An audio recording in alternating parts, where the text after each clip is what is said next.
Assalomu alaykum hurmatli qishloqdoshlar. Men Nosir Ziyodulayevman. Yusufiy maktabida o'qituvchi bo'lib ishlayman hozirgi kunda. Ota-onalarga bitta murojaat bilan chiqmoqchiman. Hozirgi kunda bitta narsa aniq, kelajak bilimli yoshlarning qo'lida. Biz mana shunga harakat qilyapmizmi? Farzandlarimiz, yoshlarimiz kelajakda bilimli bo'lishiga bor kuchimiz bilan harakat qilyapmizmi?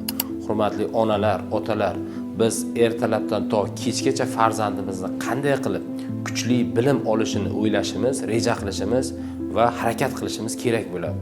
Agar biz farzandimizga kuchli bilim bermasak, kelajakda faqat o'zimizga qiyin bo'ladi. Shuning uchun hozir keling birlashaylik, farzandimizga chuqur, kerakli, hayotda aniq o'z pozitsiyasini tanlashga yordam beraylik va o'zini yo'lini qiynalmasdan tanlasin. Biz sizga bu uchun yordam beramiz. Hozirgi kunda ish faoliyatimiz 1-sinfdan to 11-sinfgacha bo'lgan o'quvchilarni o'zlarini bilimlarini olishga, oshirishga yordam bermoqdamiz. Bizning jamoamiz sizga, farzandingizga qo'lidan kelgancha yordam berishga tayyor. Kelajagimizni faqat bilimli yoshlar boshqaradi. Kelajakda faqatgina bilimli yoshlar bilimsiz yoshlarni boshqaradi. Bizning farzandimiz qaysi toifaga kiradi? Boshqaruvchi bilimli yoshlarmi yoki boshqariladigan bilimsiz yoshlarmi? Denoq qishlog'ida Yusufiy maktabi o'z faoliyatini boshladi.